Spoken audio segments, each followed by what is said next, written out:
Right now, somewhere behind your eyes, a small timer is running. It started the exact second you clicked this video, and it is quietly betting against you. It is betting that you cannot reach the end of these 12 minutes without your hand drifting toward your phone, without opening a second tab, without checking if something more interesting is happening somewhere else. That twitch you feel, that low background hum of "let me just quickly," that is not a personality flaw. That is your entire focus problem. And in the next 12 minutes, I am going to take the whole thing apart in front of you until you can see every gear that built it. But hold on a second, because there is one piece of this that almost nobody tells you, one thing that flips the entire diagnosis on its head, and we get back to that. First, you need to see the machine. Here is the lie you have been told, and it is so common that you have probably repeated it yourself. My attention span is getting shorter. Notice how passive that sentence is, as if it is just happening to you, like weather. The truth is colder than that. You did not lose your attention span, it was removed. There are companies worth more than entire countries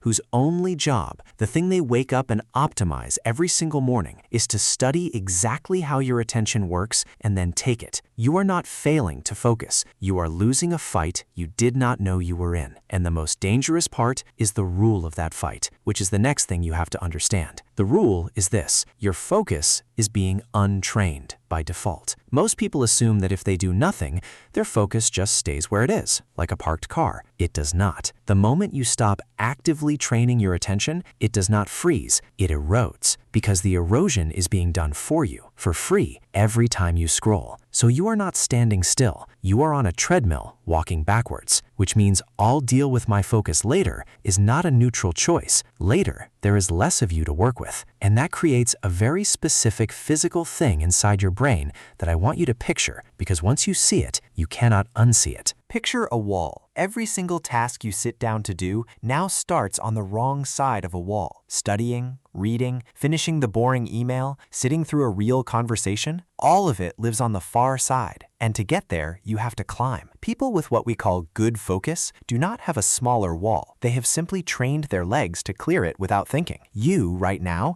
have to drag yourself over it with sheer willpower every time. And willpower runs out by 2 p.m. So you reach for tricks to boost yourself over. And those tricks are exactly where everyone gets trapped, which is the part I need you to slow down for. Think about every focus tip you have ever tried. Lock your phone in another room. Drink the green tea. Download the blocker app. Listen to the rain sounds. Be honest, did any of it last? Of course not. And here is why. And it is not because the tips are fake. It is because they are band-aids, not cures. A band-aid gets you over the wall today, so tomorrow you are back searching for the next tip, and the week after that, and the month after that. You become a person who collects focus tips the way some people collect gym memberships they never use. The tip is not the problem. The fact that you still need the tip is the problem. And the reason you still need it comes down to a hidden tax you are paying without ever seeing the bill. That tax has a name. It is called the cognitive switching penalty. Every time you flick from your work to a notification and back, your brain does not move instantly. It has to unload what it was holding, load the new thing, then later try to remember where it was. That reload costs you real seconds, and worse, it costs you depth.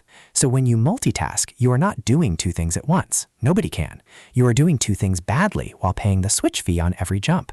You can sit at your desk for 3 hours and have maybe 40 real minutes of work in there, the rest burned on reloading. And once you understand that, a very uncomfortable question appears, one that explains why the switching feels impossible to stop. Why does the switch feel so good? Why does 3 seconds of silence make your fingers itch for the phone? Here's the mechanism. Your brain has a baseline, a normal level of stimulation it has gotten used to. Years of feeds and clips and constant novelty have cranked that baseline sky high. So now, anything slower than a video that changes every 2 seconds reads to your brain as pain, real life, a book, a lecture, a person talking. All of it feels unbearably boring, not because it is boring, but because you have been calibrated to need more. Boredom stopped being neutral. Boredom now feels like an emergency. And that single fact is the hinge the entire problem turns on.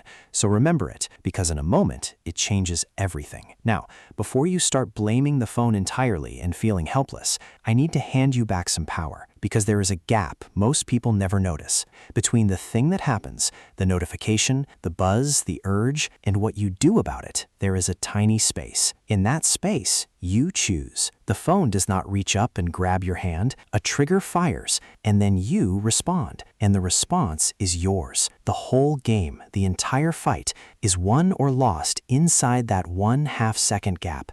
Most people have never once trained what happens in that space, which is exactly why focus can actually be built, and that building works in a way that is going to surprise you. Focus is a muscle. You have heard that line before, I know. But everyone says it, and almost nobody tells you where the gym is, so it stays a poster quote. Here is the real version. A muscle grows under load. You cannot grow it by lifting a feather, and you cannot grow your focus by doing something that already holds your attention, which is why grinding a video game for 4 hours trains nothing. There is no load. To train focus, you need a target that is deliberately, almost insultingly boring, held for real time and real intensity. That is the load. That is the only thing that works. And now we are standing right at the edge of the part I told you to hold on for. So stay with me for 30 more seconds, because this is where the whole thing turns. Remember when I said boredom now feels like an emergency? Here is what I held back. The rewiring, the actual physical change in your brain, does not happen while it feels fine. It only happens after it starts to feel uncomfortable. The discomfort is not the side effect of the training. The discomfort is the training. Everything before the burn is just warm-up. So when you sit in silence and your mind starts screaming to grab the phone at second 10, that scream is not failure. That scream is the rep. That is the precise moment the muscle is being built. And most people quit 1 second before the only second that counted. So here is the twist, the extra thing this video was actually about. Your focus problem was never a focus problem. It is a boredom tolerance problem. You can focus perfectly fine. You focus on things you like for hours. What you have actually lost is the ability to sit inside a dull, low-stimulation moment without flinching. And that is the cruel genius of every app on your phone. They are not just designed to be interesting. They are engineered to reach you the instant boredom appears, so your tolerance for it never gets a chance to grow. They live in that exact gap between trigger and response, and they get there before you do. The cure is not another app. The cure is the one thing every app is built to prevent: letting yourself be bored on purpose and staying there past the point it gets uncomfortable. 10 minutes a day, sitting with a single dull target, not escaping when the urge hits, holding through the burn. That is the entire protocol. It looks like nothing. It is the only thing that rebuilds the wall back down to your feet. And here is the last thing. The part the timer from the very beginning was really measuring. You made it this far. You did not click away, which means the muscle is not gone. It was never gone. It was just untrained and waiting. So the only real question left is the one the companies are betting you will never ask yourself, the one that decides everything from here. The next time boredom shows up and your hand starts to move, are you going to escape it like always? Or are you finally going to sit still long enough to find out who you are without the noise?